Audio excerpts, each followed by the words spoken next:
उत्तर प्रदेश विधानसभा चुनाव के लिए प्रचार प्रसार इस समय जोर शोर से चल रहा है। बड़े बड़े नेता अपनी पार्टी के लिए चुनाव प्रचार कर रहे हैं।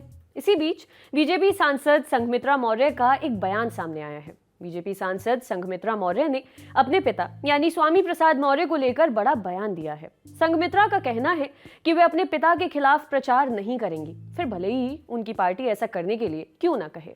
संघमित्रा मौर्य के पिता स्वामी प्रसाद मौर्य हाल ही में योगी कैबिनेट छोड़कर समाजवादी पार्टी में शामिल हुए हैं। यूपी के बदायूं से बीजेपी सांसद संघमित्रा मौर्य ने हाल ही में ये साफ किया है कि जिस जगह उनके पिता चुनाव प्रचार कर रहे होंगे वे वहां प्रचार के लिए नहीं जाएंगी। उन्होंने एनडीटीवी को बताया, मैं बीजेपी के साथ हूं और रहूंगी। मेरे पिता ने सपा में जाने से पहले कोई चर्चा नहीं की।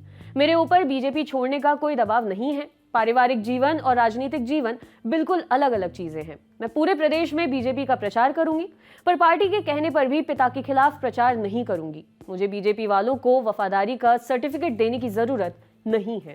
संघमित्रा कहती हैं कि वे राजनीति में होते हुए भी साफ और सीधी बातें कहती हैं। उनका रवैया दोहरा नहीं है। पीएम मोदी भी उनके लिए पिता समान है, लेकिन वे पार्टी हाईकमान के कहने पर भी अपने पिता के खिलाफ प्रचार नहीं करेंगी। वे कहीं और प्रचार करने के लिए तैयार हैं, लेकिन उस जगह नहीं जहां उनके पिता चुनाव लड़ रहे हैं। इतना ही नहीं, स्वामी प्रसाद मौर्य ने पिछड़े समाज के विकास को लेकर जो बातें कही थी, संघमित्रा उनका समर्थन करती हुई दिखी। उनका कहना है कि वे पिता स्वामी प्रसाद मौर्य की बात को पूरी तरह खारिज नहीं करती, क्योंकि उनमें सच्चाई है।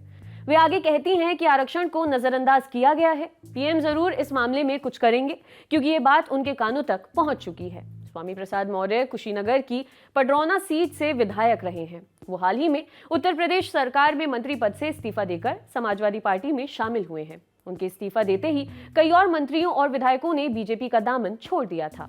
इससे पहले मौर्य बहुजन समाजवादी पार्टी में शामिल थे।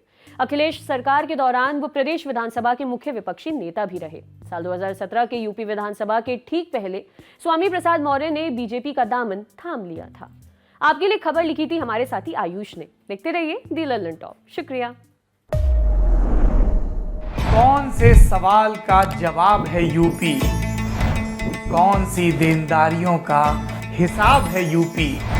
बवाल, कमाल या फिर संख्या का भोकाल है यूपी? किसी का हासिल तो किसी का मलाल है यूपी। खुशहाल, बदहाल या बहरहाल है यूपी?